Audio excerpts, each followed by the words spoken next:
মাওলা দোয়াস মাবুদিয়ার মালিক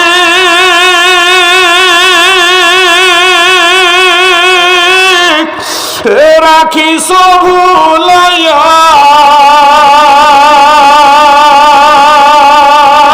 আল্লাহ কোন দিন জানি নিয়া যাইবা ও বড় লোকেরা, কোন দিন জানি নিয়া যাইবা ও সেরাজি, কোন দিন জানি নিয়া যাইবা ওই মসজিদের ফালকিতে সাজাইয়া রে বাড়িয়ালা নাই রে বাড়ি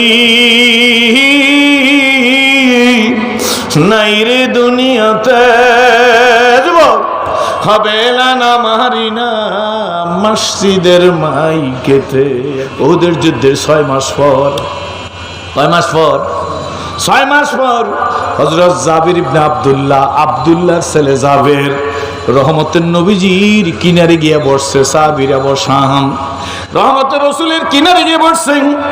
আল্লাহর নবী জাবেরের চেহারার দিকে তাকায় দেখে জাবেরের মুখখানা মলিন। রহমতের নবী আল্লাহ যিনি মুস্কি হাস দিলে পূর্ণিমার চাঁদ নবীজির চেহারার সামনে আর মাইনা যাইতো। রহমতের রাসূল ডাক দিছে জাবের আমার কাছে আসো। আল্লাহু আকবার। ওয়া ইন্নাকা লা আলা জোরে কোন সুবহানাল্লাহ। জাবের আইসা বলছে আল্লাহর নবী ডাক দিয়ে বলে জাবের গো তোমার মুখখানা বেজার কারণ কি? হযরত জাবের বলেন ইয়া রাসূলুল্লাহ বাবার কথা মনে পড়ছে। স্কুল কলেজ ইউনিভার্সিটির আব্বুরা শুইনা রাইখা দাও। মাঝখান দিয়ে বললাম সব কথা তো ধারাবাহিকভাবে বলা যাবে না। জাবের ডাক দিয়ে হুজুর 6 মাস আগে আব্বারে কবরে রাখছি, তাও মনে আছে 3 জনকে এক কবরে রাখছি। উহুদের যুদ্ধে আব্দুল্লাহ শহীদ হয়ে গেছে। আল্লাহ নবী বলেন ঠিক আছে, তাই তুমি বেজার কেন? বাবার কথা মনে পড়ছে? জি হুজুর বাবার কথা মনে পড়ছে। আল্লাহ নবী বলে জাবের তোমার বাবার ব্যাপারে এমন একটা শুভ সংবাদ শুনাইবো যা শুনলে তোমার মনে আর কোনো কষ্ট থাকবে না। আমি কি তোমাকে শুনাইবো? জাবের বলে হুজুর কেন শুনাইবেন না? আমার আব্বার কথা মনে করিয়াই তো মুখটা আমার বেজার। আল্লাহর নবী ডাক দেয়া বলে জাবের তোমার বাবা জান্নাতের মধ্যে দৌড়াইতেছে। আল্লাহু আকবার। তোমার আব্বা জান্নাতের মধ্যে দৌড়াইতেছে। যাবে ডাক দিয়ে হুজুর দিলের ভিতরে পেরেশানি। কি পেরেশানি? বাবা অনেক টাকা ঋণ রেখে গেছে। বাবা আমাদের পিছনে আমরা সন্তান অনেক বেশি। বাবা বইলে গেছে তোরা ঋণ পরিশোধ করতে চেষ্টা করবি, যদি না পারো গো রহমতের রাসূলের কাছে বলবি, তিনি কোনো না কোনো উপায় করে আমার ঋণ পরিশোধের ব্যবস্থা করিয়ে দেবে। ইয়া রাসূলুল্লাহ হাবিবাল্লাহ আর একটা তামান্না নিয়ে আসছি গো। নবীজি বলে কি বলবি বল? আমি তো চেহারা দেখেই বুঝতে পারছি তুই কিছু বলবি। আব্দুল্লাহ ডাক দিয়ে বলে হুজুর, জাবের ডাক দিয়ে বলে হুজুর আব্বাকে যেদিন কবরে রাখছি 6 মাস হয়ে গেছে, 3 জনকে একত্রে কবরে রাখছি। আমার মন চায় আমার আব্বুরে কবর থেকে উঠাইয়া, কনফিডেন্স রাখি তাহলে বোঝা গেল 6 মাস তার বাবা কবরে লাশ অক্ষত অবস্থায় আছে। আমার আব্বুরে কবর থেকে উঠাইয়া একটা আলাদা কবরে একাকে রাখতে ইচ্ছা করে। হুজুর আপনি তো 3 জনকে উহুদের যুদ্ধের দিন কবরে রাখতে বলছেন, আমি 3 জনকেই কবরে রাখছি আমার বাবা সহ। আমার আজকের মন চায় আমার আব্বারে উঠাই নিয়ে আলাদা একটা কবরে করে রাখবো। আল্লাহ নবী ডাক দিয়ে বলে জাবের গো আমি অন্য কাউকে অনুমতি দিতাম না, তোমাকে অনুমতি দিলাম।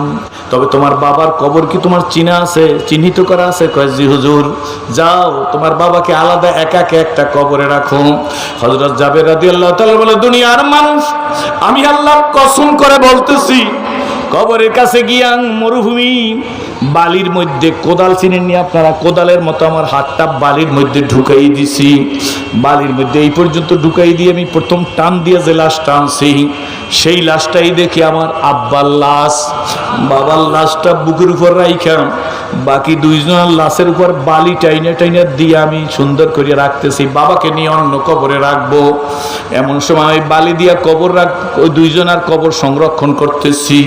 আমি তাকাই দেখি আমার পেটের উপর গরম পানির মতো ফোঁটা ফোঁটা পড়তেছে। কি পড়তেছে আমি তাকাই দেখি ওদের যুদ্ধের পরে আব্বাকে যেদিন কবরে রাখছি সেদিন আব্বার নাকটা কাটা ছিল। আব্বার নাক দিয়ে ওই দিন দর দর করে রক্ত টপ টপ করে পড়তেছিল। 6 মাস পরে আব্বাকে কবর খুঁজে উঠাইয়ে দেখি আজও বাবার নাক দিয়া টপ টপ করে রক্ত পড়তেছে। বন্ধুরে বাবাজি রে আল্লাহ দাদা এমন জীবন আমি করিব গঠন,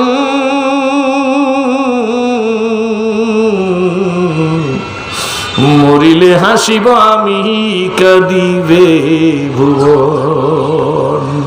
সময় অনেক কম, মুরব্বীদের দাঁড়াইতে বলবো না। ও যুবক সোনামণিরা, আমার বন্ধুর মতো, আমার ছোট ভাইয়ের মতো, আমার সন্তানের মতো মনটা খুইলা দোয়া করব। বুড়ারা দাঁড়াইবেন না। কোন কোন যুবক এই ক্ষুদ্র সেরাজির কথা যে তোমাদের মতো মুসলমানদেরকে দেখে ইসলাম কবুল করেছে, আমার সামনে দাঁড়াই বলবো হুজুর এই জীবন কোরআনের সাথে নবীর রঙে রঙিন করতে চাই, তারা দাঁড়াইয়ে দাও, তারা দাঁড়াইয়ে দেখাও। কোন কোন যুবক মাঠের মধ্যে দাঁড়াইয়ে দেখাইতে পারবা ইনশাআল্লাহ জীবনটাকে তৈরি করব। চিৎকার মেরে বলেন আল্লাহ, হাত জাগাই রাখেন। আল্লাহ আমার এই সোনামণিগুলো সহ আল্লাহ আমাদের আল্লাহ কিয়ামতের ময়দানে আল্লাহ নবীর কাতারে দাঁড়াইয়ে জান্নাতে যাওয়ার তৌফিক দিয়ে দিও।